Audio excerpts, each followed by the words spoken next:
so לעילוי נשמתם של קברניטי ישראל, מכללו מורנו הרב אליהו בקשי דורון ראשון לציון ז"ל, שזכותו יגן עלינו, וגם לעילוי נשמתו של אבישי בן אברהם, שתהיה נשמתם צרורה בצרור החיים. וגם השיעור יהיה לרפואתם של אמשלם בן בת אל, תהילה בן נורית, וכל חולי עמו ישראל, וגם לרפואתה של אדיבה בת שרה, וימלא עליהם רחמים עם כל חולי עמו ישראל, וישלח להם רפואה שלמה בגופם ובנפשם. אל נא רפאנה להם, אל נא רפאנה להם. Okay. בעזרת השם כאן אנשון זמרה, מענה כנזירה. דרך השם כאן אנשון זמרה, part 2, בונג תומנה, כאן טרנה. חובר לי כאן אין צואנין, ארת היתה כאנו מערת היתה, תקתה כאנו מנגה האוסה, תקתה פה כאנו מנגה. אבל רצו, האוסה ניסנגין, רת הינה ניסנגין, היי פתיאנין, מירון, אין תלאגנה. Atan kan rin om lo miron bichian na ani so raya te khin nan mi hausa em tan chuanin ka tho chua ani hei okay ka poisai ka tho chua lom enga tinge midang ten ha thok pe lo te le okay na thok pe lo wa om mai te ka pek ka poisa ka pek na tu tho om thei ne le thei ma sengin an problem alom na thok seng ni wai lom ti han ti te hi alo ol san ta ti chuan mi house pa tan hianin charity lama te mi ra thei tran puina lama te hianin thlem na an tong honi san chu ka tho chuan enga tinga ka pek chho ri ngotang ti ka ron ni nga pakhat lama chuanin mi ra thei lu tu khanin ke chu ka ban doi em tia pathian chunga lung oi lo na mo ane theya mani in tha te po te thlen po din hun po khatyang din hun thlen po khatlen theya ten bakla chuanin the em ma sengin lalpa pathian dam na le sile fen le drop tu ani po kha pathian chunga han lom thur sil theya yan so Bible champa on thawa lal salamona khana lo soya ka hausak lo chuanin pathian ka hai palanga ka re thei lo la in ka ru palanga ka swal palanga ti te kha lo soya hausak ko kan cha ka ni ma seng hausak po hi thil thabera ni ngem ti hoi na ya kan ta langa ya tu chu hetilai hian hnuai lama hianin ramkha hianin ron soya mi pakhat chu hausavio ta sengin ane le nung khati mayang ane aro tele apoisa tekha ani turanga aman turin man tangkai turin awi kom lu tu kha awi alo mang tangkai lo ani chuan pathian do anga ane le lam kha aman lo chuanin okay ama kha har sadewa oma are theite ai ma khani na ma khan chen na kha tong na se to ya sia be hetulai ya so pot shia turania so wangan house khi kan chak em mi house zong he nakina hianin anwam sazokin anron omdon nge ti cho achiang bak lawani asuar bak lawani ti khashia tur achan chani jo lo chani ara theilu ada ba kha nga tinge in pathian kha nga tinge chataka ipek lo ti khanin thiam lo achan bak lawanga ni ma sem house box ti khanin lo petliam pian ta sengin ane nung nem han percent engzat nge apek ti ka an hisab sa ka okay isuanin arin hai khanin achan tur ka ola mobile lama arin ain rin ang halo ni lo no afia to karena soida nga ka thiam tia wa ho de wania เอาซาติตานพอแถมนะคะอันจงอัดเล่งเท่าเอาซานับพอค่ะแถมนัดจิกกันเนี่ยเป็นเราเทนับพอค่ะแถมนัดจิกกันเนี่ยอามาเราจะเอาซาเอาสปาค่ะอุ้ยกอมดูอัตบางเงินปอยสาข้าพเทียนดูอ่างมันตั้งไปแล้วส่วนนี้มีเราเทป้าไอคานินอัตโตรคานะจอบกันเดี๋ยวนี้เดี๋ยวข้านับฟิอาจากกันกันเลยวันนี้ยันเทลดังอาการฮัลโหลเลยอ่ะวันลำนัดฮิลอมเตหิปะเทียนเราเรียลดันกันเสียเทียมดูส่วนนี้งวยลำcovel mi te in enkol dan hi en ro ti nia kabali so point khaten kha an soyanga gmara poson in talmuda poson alanga ya cho he tilaya government system hi sarkar kalphum hi khatyang che kha chunglama po om thomani ti ni tuna yanin kamishil fiana tura khanin ti hian soitai langin he leilung khowela yan sarkar kalphum hi finance lam treasury lam emo ani lo chuanin health ministry lam emo defense lam emo prime minister emo MP MLA DC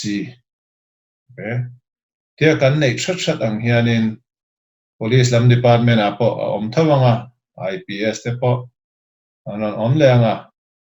chuan khateng a mo phurna kha officer ho khan an neya an khateng officer le lalte hnoya khanin official dang dang officer dang dang ho khan an hwa an tho le an ne khanin kit an nei chong le khateng dewa khanin chungnam government a po hianin chungnam government chungnam sarkar pati chuanin pathian le awana ngelte ro rel da khateng che khana kal tho lalpa pathian cho all in lal berania lal zong zong te lalpa ne pati yan je so wana ngelte zong zong le tha zong zong power zong zong kha ama ku ta kha ma nima seng adu ang kha aron ti puitin na turin rowaron rel huna wana ngelte kharon mang chang kaya wana ngela po wan ti ko po level chang chang in kan chena kan zir to nge kan zir to kal dan tlang pu chu tem te kan soi to ti chuanin wana ngelte zinga po khanin sari manom lenga pakedim po nom lenga ti te kha kan zir to a category a group a hianin wana nge group a hianin a level anga chhut don chuanin level somin an chena so tuna an soidana chuanin zol nei ten vanangel an tong fo hi transan lu huna ti mai khoshelawa an englawa tharawan ru huna eti ango ke ni sia thiam turin pateng kha om huna khan vanangel a level niam ber te kha ishim anti te kha pateng te kha ni pathian thu kha mishing kha mi zol nei pa okay tharau khan a hriat thiam thei turin information ka pathian thu ka aron ta lang ane ju visa nen pakhat pakhat alo monge mumang lamina monge aron le dan ta no ane chu khatiang warangel level som ashena pokan anwai nungwe asom na po kha ateng po in ton don chuanin zol nei te po an tlo mo mai ane chu warangel ro pui na kha warangel ho ro pui na kha kan hisab le kan suang to na pia lama hianin timaya kan suang to phak chin ani lo an ro pui zia le an rap thak zia no ani ya hele khabu zia pa hian ram khal hianin okay mai dir kan ti shemon kan hupur po hi okay khoi ti lai trong ron chuak nge ti chuanin wanangalte phaya ta ko de santi phaya tho than ron luang thamai mai kha ron in tling khom kha mai dir kan ti yan wanangel than mai mai po kha okay a al lo mai ne kan ngam lo ni so okay kan thi zo na kan leu na tur ni zo so a fai ho cho sen fai sa ho cho an kang lo nga swal na bol ho na khat te chu an kang na sa do cho mei dir kan ti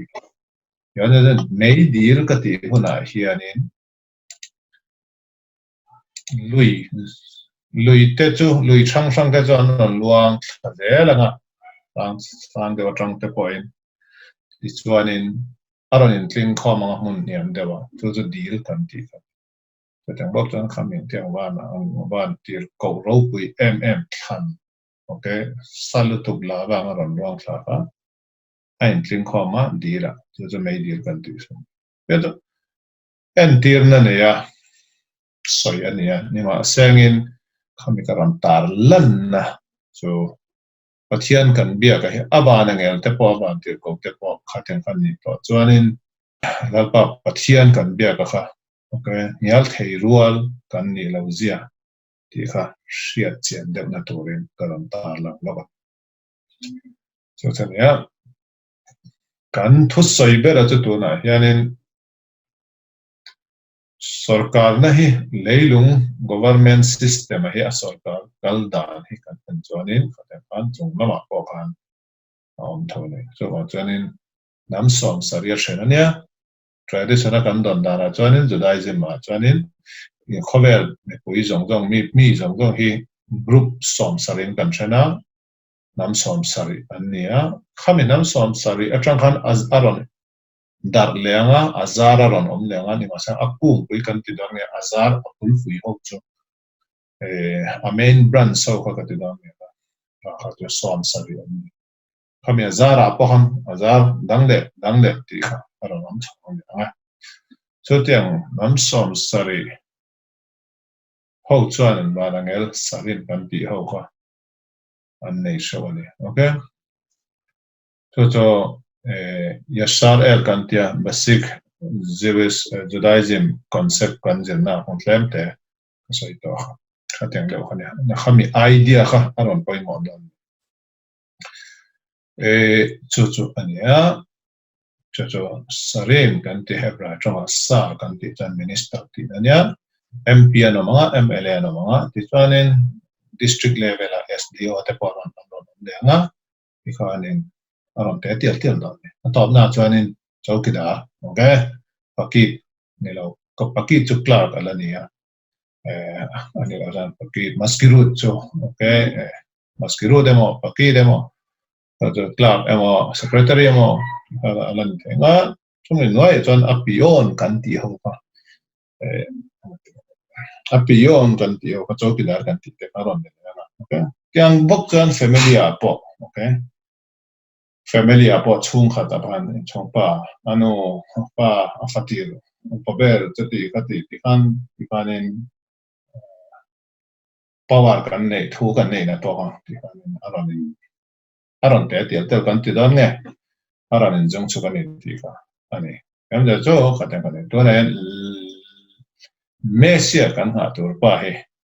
okay mesia kan ha tur pa he kan ha lel em pa he David chitha atang nge turani tiene enga tinge David chitha khera tranga lal chu kan ha lel em kan titan lal Davida khanin lalani laya khanin ama he kabalis lo puitu to kanya khapa khanin Israel te en kol laya khanin chunglam pathian ro rel na ang deu wa am kan ti dong nge khami system khan ama government system khan ala lu ta chu wa don lal Davida lal ram kha and system of ruling kha anin ankal thal dan kha ti mai a function dan kha chunglam pathian le balangel te ro rel dan kha a copy tha so talmudin minon ko mo dan ne okay makuta de ara ke en makuta de lakia anti kama kha David chitha atranga khover pumpuiron siam thathei tur ka alainu le sabeka kan tong traina san le taken olam be malkut sadai universe song kingdom of God under the kingship of God ron chan tir thei tur ka genetic po angaya David chitha her khang ra theile house thu ha kan soya tiyan soile tai langin kan tharau din huna zirin lalpa pathian hianin khoya piang tur nge eng tiang sel na ne piang tur nge kan mel te po hi khoi te lai in chunga tu fa emonia piang tur nge kan tharau en leilung khowela tharau thila exam ati tur khami azira khanin kan pian na mun kan chung te ki kha pathian khan alo ruat bek to le chowang chuanin tuma hera thei chak kanom lawanga hausak chak vek kan ni hlawang ma sang mi zong zong he kan hausa thei si lawa enge a chan kha kan sei chok tan kan tharau subject azir khanin kan hausa le kan hausak lo kan pian punga kan hausa le kan hausak lo kha pathian in alo ruat lok vek to ren pakhata chuanin kan inti ti dan tlang puya hianin kan chadik kan fel chuanin retheina tong ngai turemo kan lo ti mai thea kan sual chuanin atop khok nei lo tur kho ba kan du than na kan nei chuan kan sual ngam chuanin hausak ngai tur aniamok kan lo ti palan ani chuang lo pathian in hausamia lo tura alo siam chani chuan sual tu ma langin bengi zo rokanga an mananga chewanga ani ran ka thumnga lang che i hausaman lo khatyang pa kha mani okay so chani ti hian soile tai langin mishing shan khathi an fel da na zirin an van ya a shan cho fel ma sangin helai lung khawa an van nei na thu po he lang ma mo ya mani ani chuanin enge kasai bel thayang kan ti chuanin lalpa pathian hianin kan tharau din hun azir hianin din hun ka ti una kan tharau condition khami ai khan dik jok to kan tharau nature ka tum zo ka ka ta lan to ma zo sa trong thiam po kan lo ni ma sengin mi zo trong ai hianin hebrai trong a trong hianin english po hena ban phak lo ne hebrai trong ina soi du a kok phak lo ne mi zo trong han ko tir tum chu avan har thei na tharau din hun ka ti po chu english ka le ling don chuanin tharau condition kan le len ka soi tharau nature ka apian phung ha kan ti don nge ka selo ani na taka ha ka ti don nge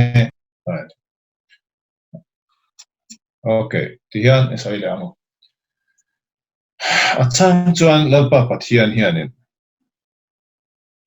bona sapetheya matana angin akal na lama piang khanin kong diga zo po khanin ol samdevin emo ani lo chuanin tran puina chung lama tang pe kan yanga ti chuan engtin nge mani sual ati sual pala atluk thei na tura tang po khanin ama shrial lo lan po khanin pathian khan awan angelte tir tha in pakhat pa an veng hin thein okay pakhat pa an veng hin thein an veng hin thein okay so chani tiam ja chu mi fel zong zong an dong ang em ti chan ani chuang do a shenero chu fel ma sengin anuna khanin ana thona mo athil zirna mo chungna watang khan bona sa dong lowa tran puina dong thamang ama tha nghe ya ami sing ni na khana in to der mai ngai a fel lo wa ngani chuang lo a fel ani tiam ja jo hau le zuala karon soi don chuanin hriat ol sam mi fel pahnih awm ta sengin pakhat chu a ban neya a thil tih lam piang kha ol sam deuhin hlawhthlin na nei zung zunga har sana tawng lowa mi a lo ti buai tur pawh an awm lowa a tluang ani a nun kha pakhat chu a sual wang pawh ani lo pakhat pa ai ma pawh khanin tuna kan soi pa ai ma pawh khan lo fel zawng mai thei ni ma sengin a thil tih lam a piang kha lo do dal tu le a ti buai tu chu ti kha ti ama kal dan kha chu dik ni ma seng a du ang khanin che thei lo khanin ma son thei tak tak lo khanin a om thei tho ani so bang chan van duai na le van le na kan ti te kan fel wang le kan sual wang ngor ani chuang lo pi po hriat tur ani so bang chuan mi sual tak tak pan van nei em theianga ni ma seng pakhat lama chuanin an suala an van nei na kha van duai na an tong lo awang khanin pian thar tur le insiam that tur pathian ne na pathian lam hoya kir le tur kha an thin lungai to na po khanan a om phak lo ani an tia piang ha lo thlin na ni maya eng tengen do sai ne tengen tual that ma se ni an ni khan big boss an ni maya pathian khan ma mo lo ani an van ne mo kan ti mai the ni chu ne ma seng van duai na top khop an chunga thlen na tur a khanin chatuan nun na po ron chan thei khop tura tlak chiat na kha an chunga thlen na turin lalpa pathian khanin an ron pian thar lok thei lo na tura khanin nuam deuhin hlawhtling deuhin he leilung khaw vela hianin lungai na le hlap thlawn na nei mia lovin nuam deuhin an an tir thei ani emaw so tilo chuan thil dang pakhat a rawn awm le anga misual zong zong kha tiang kha an ni chuang lowa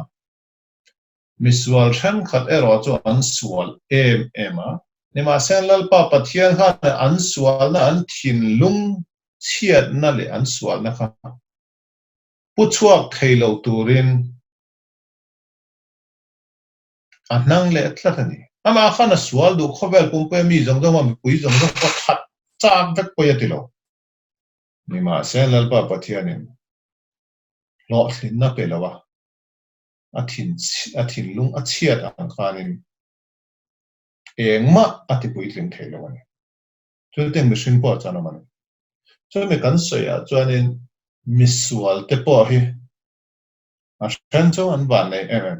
a hran chu sual na wang kha adu hlan na kha man tumin khovel jong jong ti chiat to ma sengin a thei chuang lo lalpa pathian khan heti thleng hi ti in at nang le thei ani chu po chu hriat tel a tha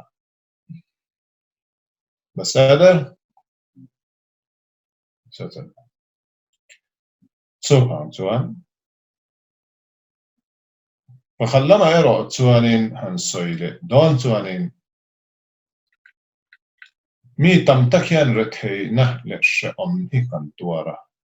hre om na kha a meaning kan hriat chian chuan lalpa pathianin ron piang thar ro u tia mi ron ko na ori kha lo ni theya heti lai mi hring sual lu tu ati lam piang van nei cher mai kha kha pa tan han pian thar ri ngo tur kha ahar amai ro chu heti lai hre om na kan tor kha lalpa pathianin boya ron kirle tora te mi ron ko na ori lo ni theya pakhat ani lo chuanin kan lo suala lo piang thar po lo ni ma ilangin kan sual na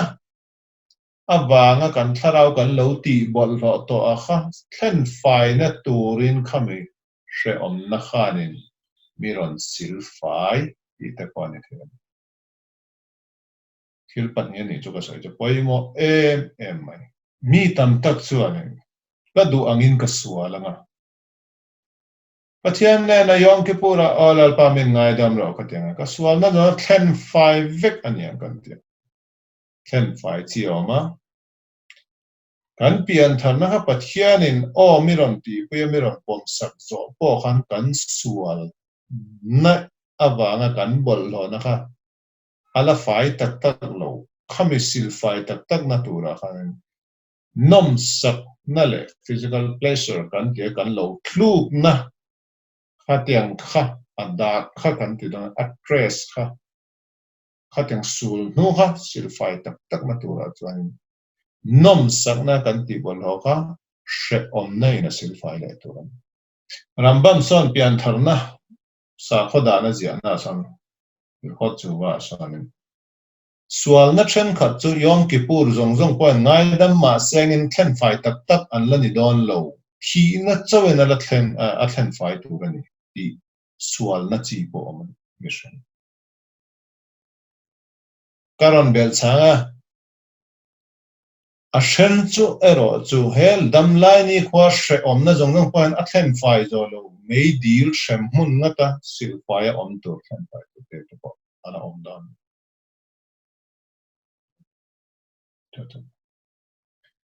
so van chuanin aba le tame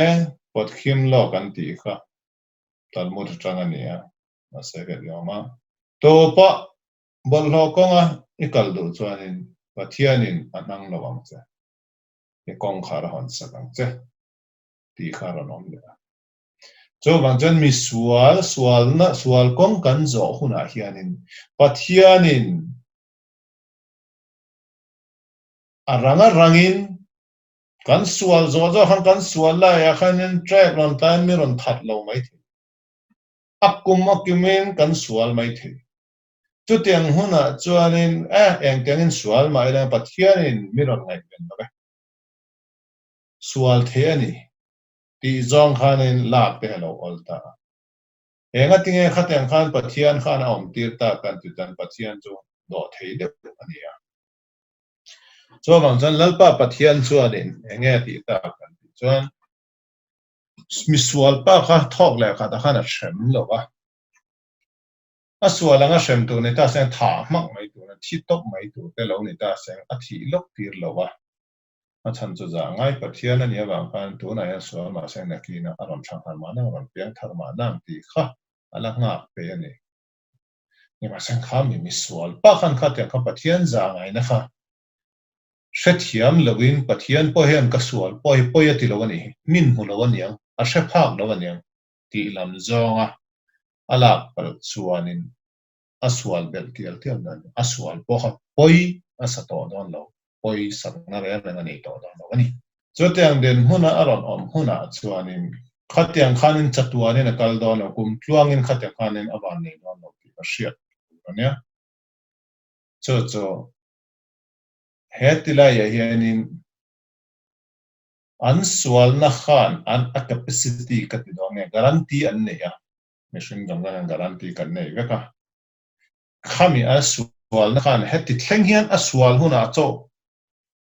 ti boral turani ti kho pathian khan program kan ni le to so vanjan pa khar khan in van do na ka tong lo pathian po mi ron shelo ti khan a sual a sual na khan to khok a thlen huna pathian in action na ron langa an boral pa kan ni an business zong zong po a lo thin na zong zong po thok le khadan a boral tak mai thi anun na po a family po cho bang chan khateng a boral tur li sa om ho kha nakina ron boral thut tur le ti chia ta ti som be ka pathian ron soi sak shat tur ho kha an swal fe zo atwa kuma an sual zo hona eng kim apa ngai anga ani turang renga la pathianin top kho thlen huna kan aron soi sak ro chan an ni ta kan an da ni kho an eng kim kha to ni kho le ber kan vuak ke a hen me a khat to ka man na turom to lo hui to me khoi ma kan vot ke te i vuak ke no man hen me ik khen chuanin hetian din huna hianin rabi ho hianin warning ti mayan inven na turen an lo soita oile resabe oile scheno antia min rastan kuma polanga chu enge kan ti chan miswal pa kha aswal na top kho pathianin ama kha boral tura ati ma khanin nang po khanin aswal ma sem avan nei ma ba khan a hrian tha mi lo nia in lo in kom ngei hle ani chuanin nang kha ama swal ang khan swal lo ma alangin ama he asoi sak khuna hrian tha relationship thaddewa i lo nei awang khanin ama swal na chuan i kai lo ni ma seng shrem ani huna nang po i kai ve the chu chu kha tiang mihring nen khanin in hrian tha lutuk le in nel lutuk le in nai lutuk kha an recommend lo rabi ho yan to na yan ei ruk chinga hausa building a du za tung thuak zung dung te chu an ei ruk dan kha thalo ti hria chuanin izutlon tlona a hrian tha mini chuan ban doina chunga a thlen huna nang po kai kai thei a hren na kan tian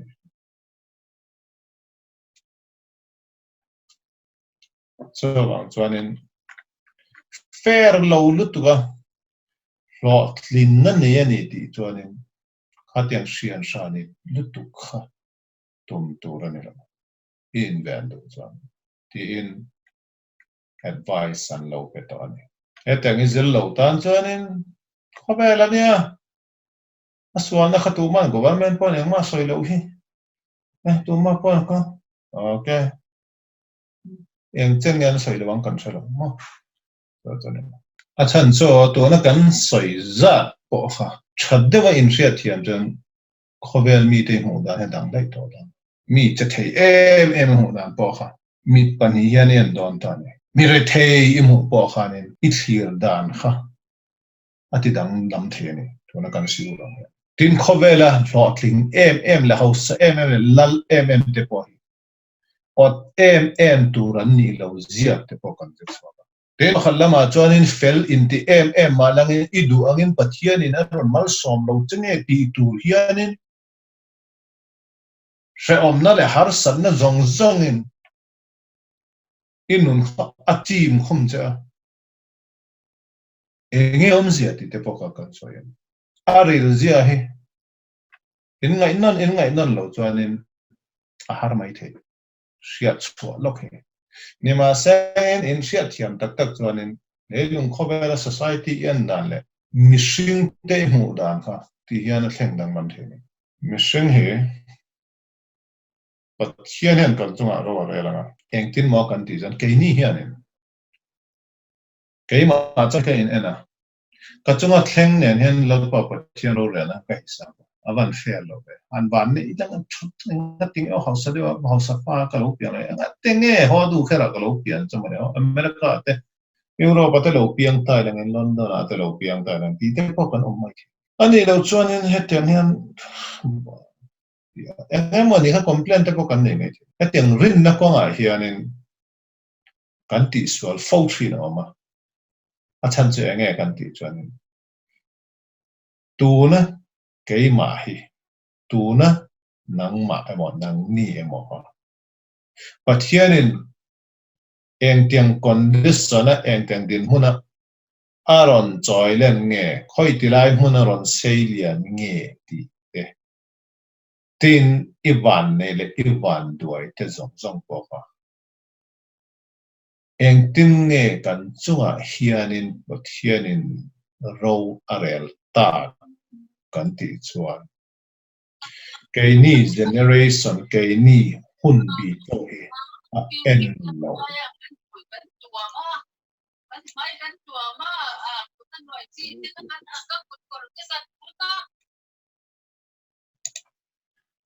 cái ni generation châu khácกันem ngay rồi cái ni châu khác này rồi lalpa pathian chuan em kan chung thu a rel hona hian em kan pile kan pu chong te po kha khabi cái ni chung ro rel na tura khan em khateng po kha anga itwa ter ni ti chuan em cái ni chi tha atanga thil lo om tur te thleng khan em anga iben pha kan ti chuan em eng tiang huna nge kan lo nun no wa hun la ya nge mausia hun la nge zerwam hun la ya nge cái ni hun la nge me sia la ram ni do enge eng ti huna nge kan lo pian ti te po kha ai sap tel ve kan chunga thu ro rel hun la yan alo kalliam to sa kan om na tim vele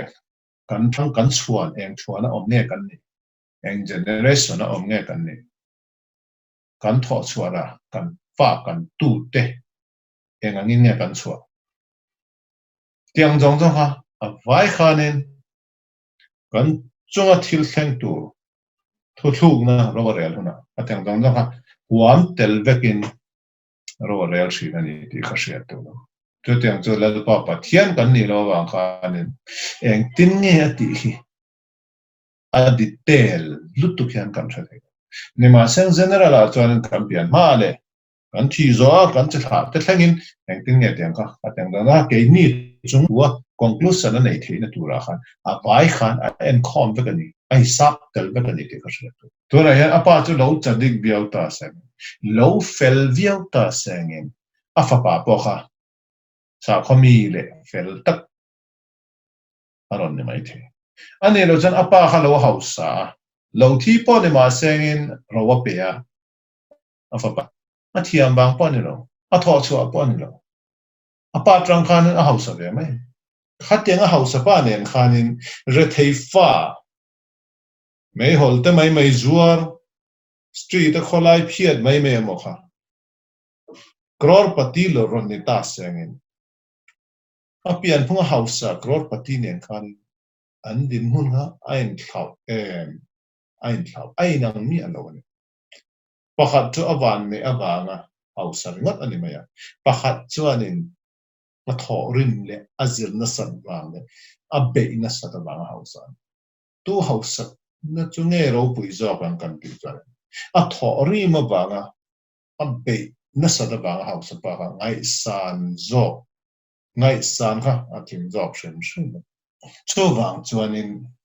lalpa pathianin eng generation a kan om nge di angai pena kan pian ma mi lo om to tele kan chi tha te po pa angai ben don ti kan ria chuanin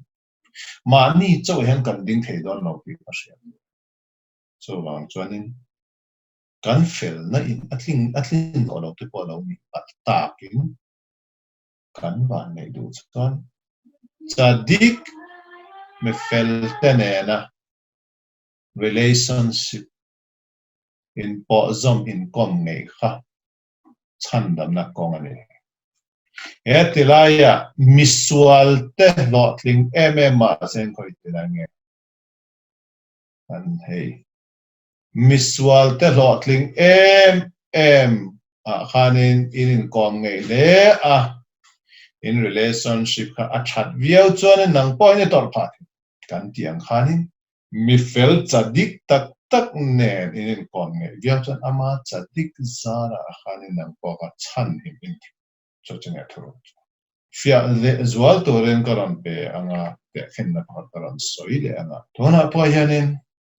foreign kan ngai sang foreign doctor te le khazir te na thok te an na thona da ma khanin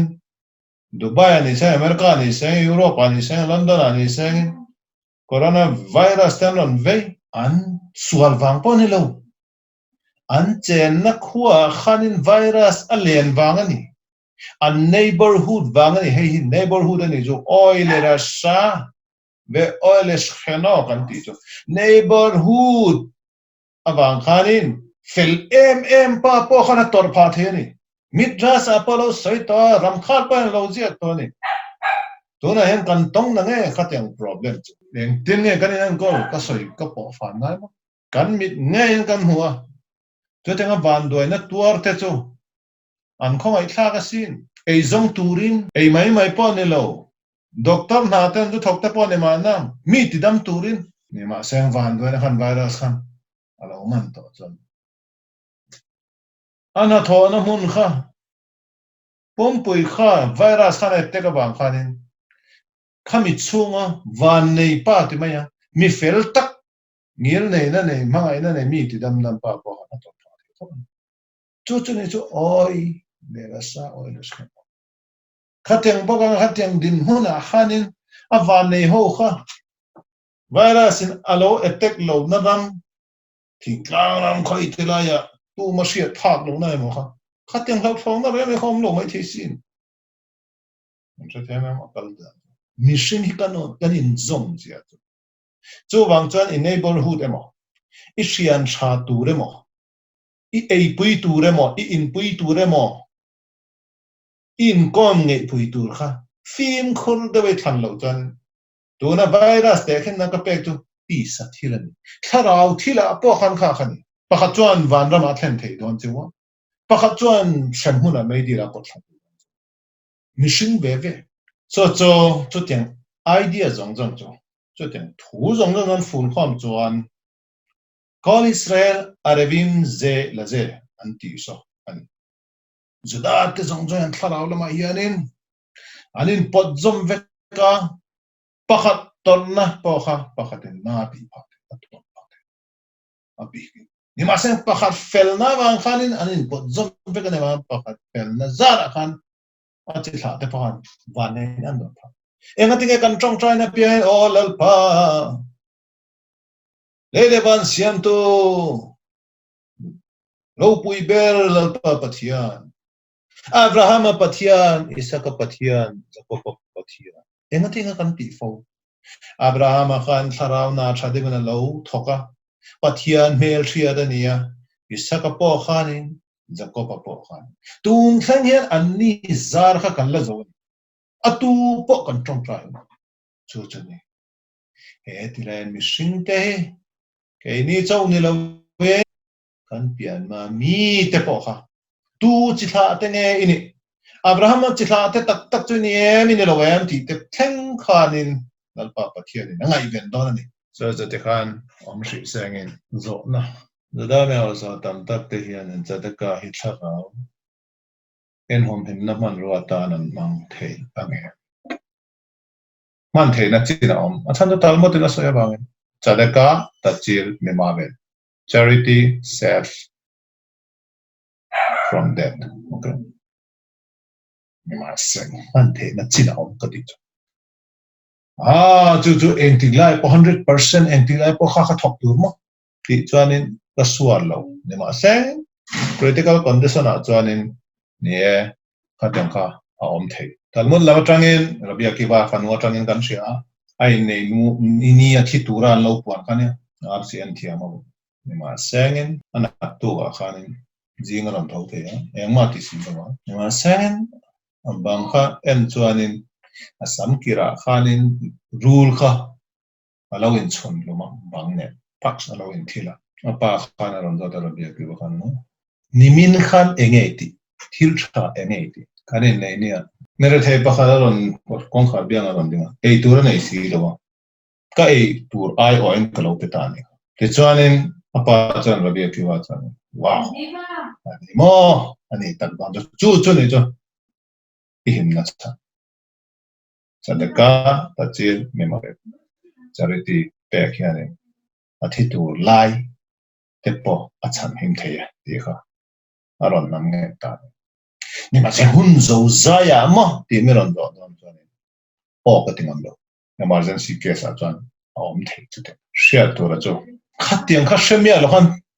ngil nei na ka ne ba lo pe ta ilangin achan him na kha la sure zo ka นี่มาเส้นเฮตินี่อันเป็กจนฉันหิมินนอมตีก็เชียดบางครั้งก็เป็กจนฉันหิมกันนี่ก็จานสกัดเลมอาฉันตุลปะปะเทียนี่นุนนะจงเราเนี่ยจันส่วนนะ source of life เนี่ยที่ตัวดินมุนะอีโลอมเตปอเรานี่ลัลปะปะเทียนทุเป็กอีโอยบางอะไรที่จะจันปุยรถที่บางอีเป็กบางครั้งขัดยังที่ชาอิติข้านิน source of lifeนุนนั่นเราเนี่ยจันส่วนนะพลัลปะปะเทียนทุอีโอยบางครั้งนินนังมาตอนอสอดตัวริงไอตัวบางเนี่ยเราอามาทุนหัวอีลัวบางครั้งนินลัลปะปะเทียนเนี่ยนินการขัดชักเอ็มบางครั้งนินที่นะครับอินทั้งเทียนนี่ดี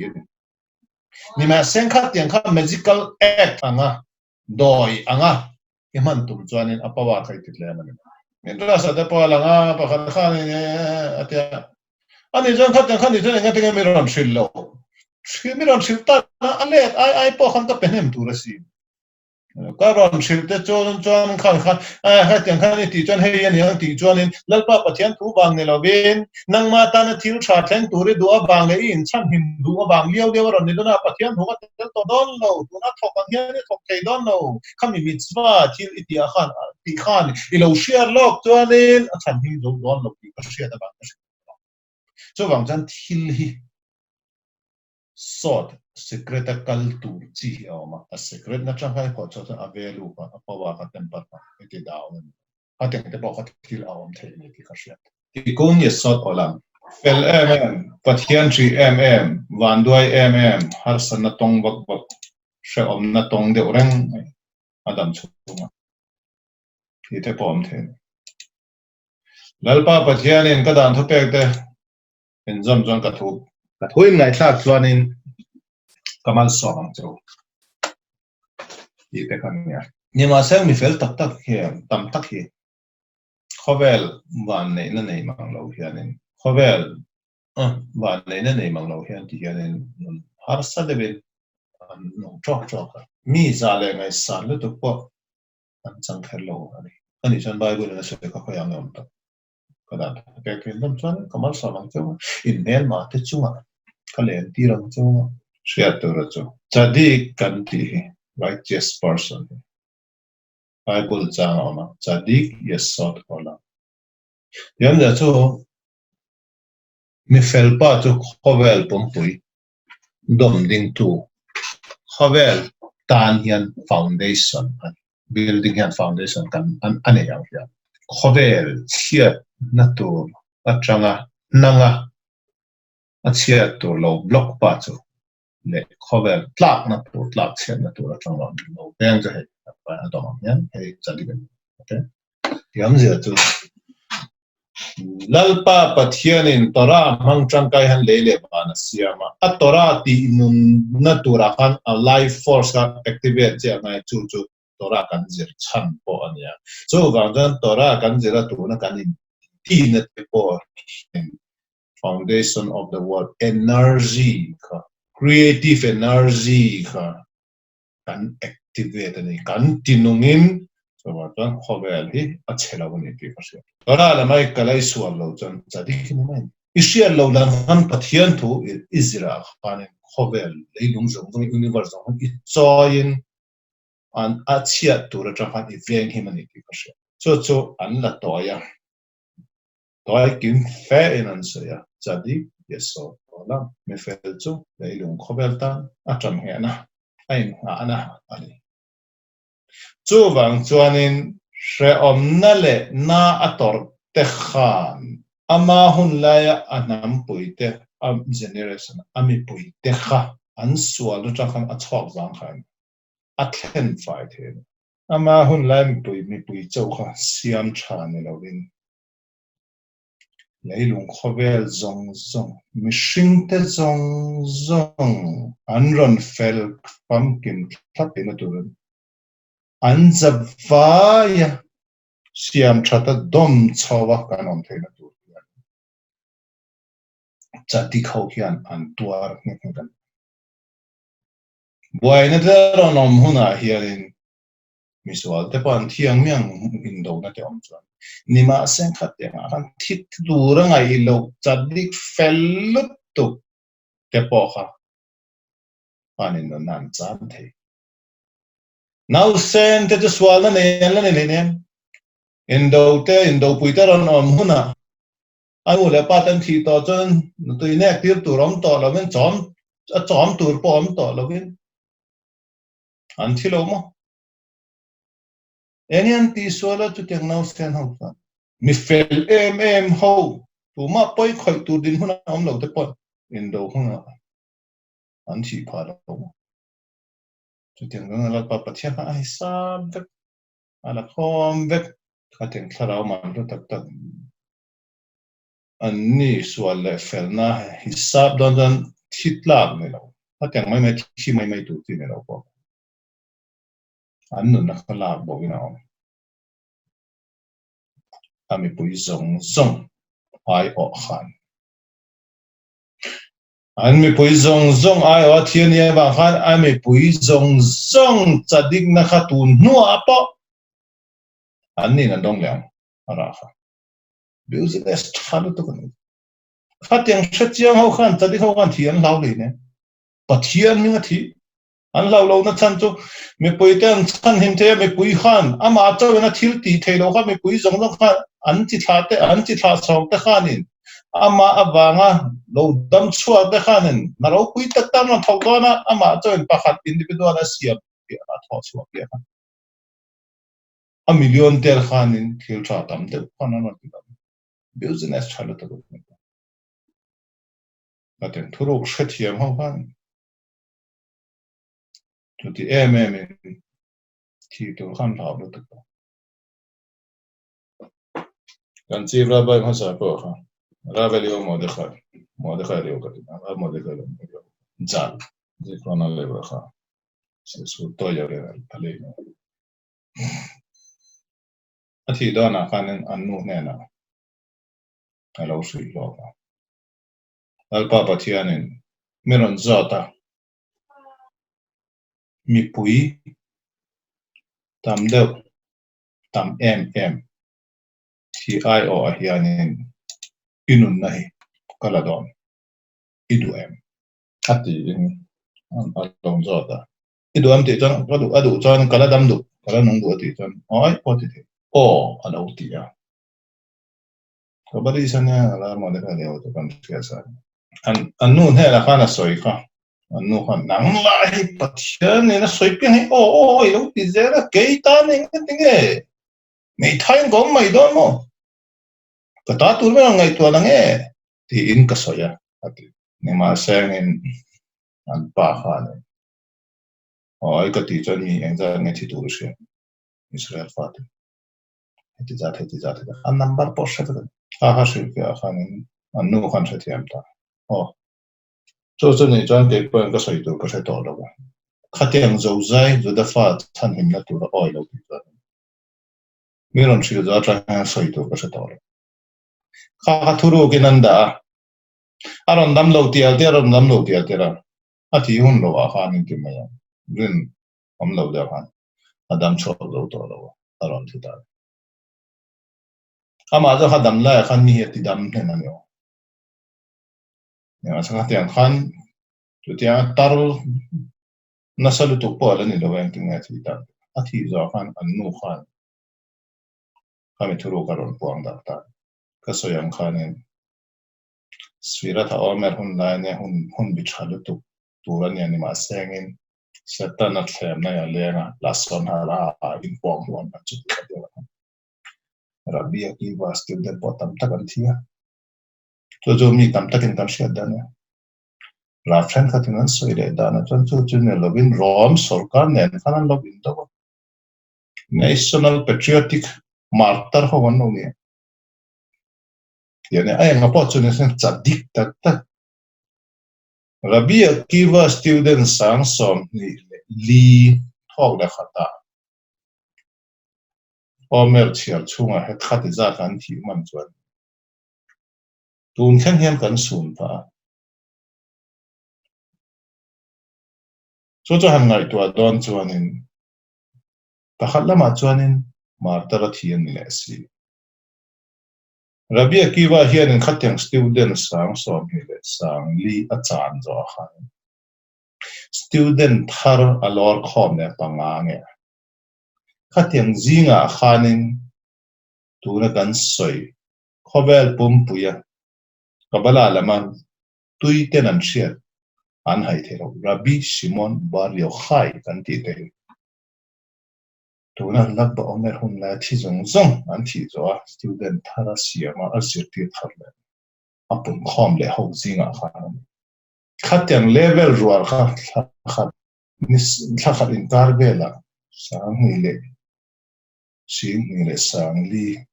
thi mai Rabbi Shimon Bar Yochai level ang ho enga tinge khatiang khan an thi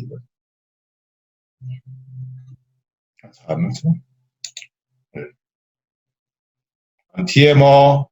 Arsanantomo, an generation jongole tuna kan generation jongole tikun olam bemalhur sadai. Khovel pum pui mesia lal ramaran enona tuna khatyang leson khakan jira. Eng tinge la sanhara lin pong ho thian thil poya khoizia tu tikhat khatyang ethical lesson kha. En zirtirna chadewa kan shia thiama kan piang thar chuan mesia lal ram khakan pothani mai. Ani thi na lesson atang kan jikon pakhallama chuanin rom sarkarin judaism both ral mak tura alo be ilaya khanin ani sa khomi hole pathian lal ram ngai poi mo ho khan rom sarkar super power khate hunani pohan lo donga pathian thu rom te pohan makan tine Rabbi Akiva po anmana arak thak thei to pinan thata duai lovin sema Israel na nachi asoi satu po khan tianin ana thei to turin avun kha shirin samkhui ya tan khui yang ataksa jong ge a thi ma lo han khui mai ni ana thei to turin a student te ponan ngam to thei anung zui te ponan ngam to lo kabala sia lom la pa pathian hing lam langin van lama chho mai te che pakhat kan no ei long ko long ha lal pa in pathian in thin long jong jong in thanei jong jong in le in nei le nong jong jong le in nun na chan ngam hopa in mangai tu la ni tika eng tika nge nun na rab lal pa pathian thu ka zom theyang ti ka lo ha lel nak la ya zo trong ka mai ngai teu Israel teu in lalpain pathian chu pakhat ani ati alai thui alai acham dona ko athi don chat pakhat ani ati lalpa pathian pakhat kapan kan chu chu mar tara thi kan ti Rabbi Akiva sual na tunge sual tia kabala kan shia jong jong hi atam zo he tuna kabala kan ti zohar kan ti ama student pa ji ani Rabbi Shimon Bar Yochai Raf ani itu kan so itu. Rabbi Shimon Bar Yochai Raf ani itu kan so itu. Ni masih ngati dan kharat thak ni. Eng wangin tun thleng hian anni thon thu tang khan lesam kan jira. Mi tam takin kan fel pha. Israel nam pum pui po hianin ka tem thi na ka. Torah an local oral tradition an thua ka Torah an local Rabbi Shimon Bar Yochai level ruala Torah an local kha thok le khata sang som ni pali moral mai ka na kan ti to ka tun thang han kan su man ti san thi bang ani hedem an Torah kha Rabbi Shimon Bar Yochai Torah zohar ang hi anni khan mi pakhat theu khan zohar ang hi lo zia chuak ta sengin Zohar multiplied by 24,000 Zohar. Hi lo nei ta ilangin. Mesia lang raman okeng to lo mo. Kha kan chan kha lo poi kan ti. Kha lang kan sun na ber. Chuti lo chan hala kha lama chuanin. Mi kan ngai na mem kan sun chuanin. Mosia tagnial po. Niang zan ngin suna. ni som thum tlang hnuai an ha ka Rabbi Yoda anasi ka kum khat chung an sun alle mai nga tingi Rabbi ki fast student ta tung thlen hen kan sun le ti sathila an taksa bawral kan an tarashia vana kirle mai kha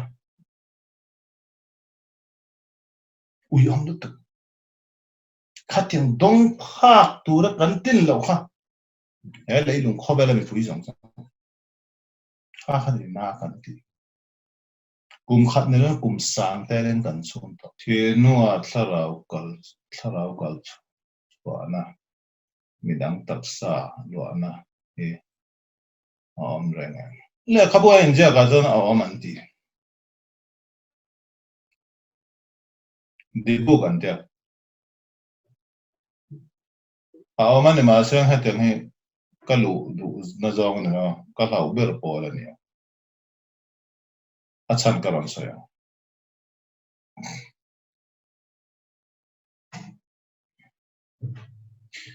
film vera en exorcism ten chua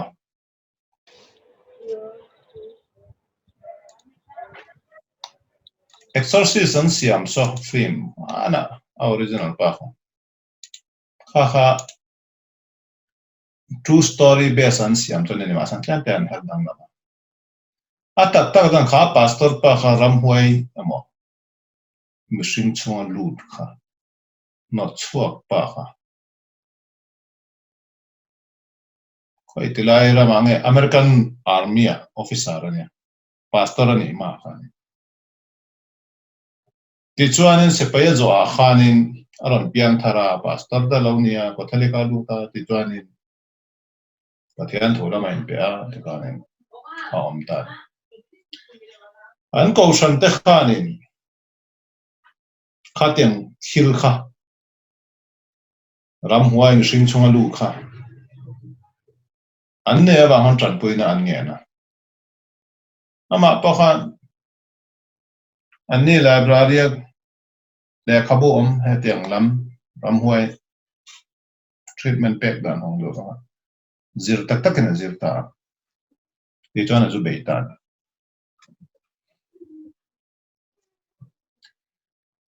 all samde wang khanin a en kol tu nu emoha a fel le maya ma sang in ma kir le a khanin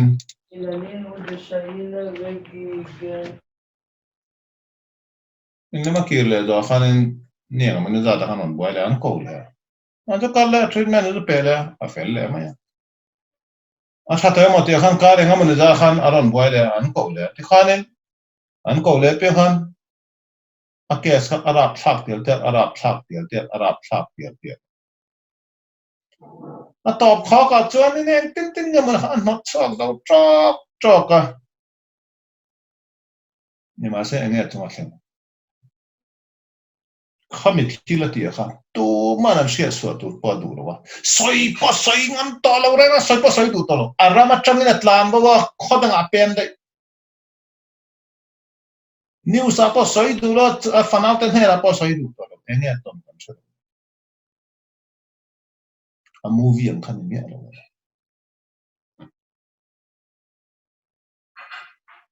ka to de pakhat a chuan an je na chuan dai ma pa na man la ya khan alo om de nu ala ni ma okay bagda be la po so okay to khatian thil kha di book an dia miswal ho van rama ganeda na lu thelo ho om na tur mun nei lo nei du la po an shen ni nan se ro fai tu rapport ling zo lo ho boru agatia om van engel tan an soi subscription an khoi tila ya po second engamana second kadin kara second nine kara ka shera leilung khoba zong na pan heal man ya sarau ya chetiang aya tlan chakjok interceptor van ti ro ko ho ka an niang soi satu le me ka an lo le jala an in na san an chol man lo reng re ni ma sengin engtin nge monia pakhat kha alo sual dewa machine pakhat kha adam lai kha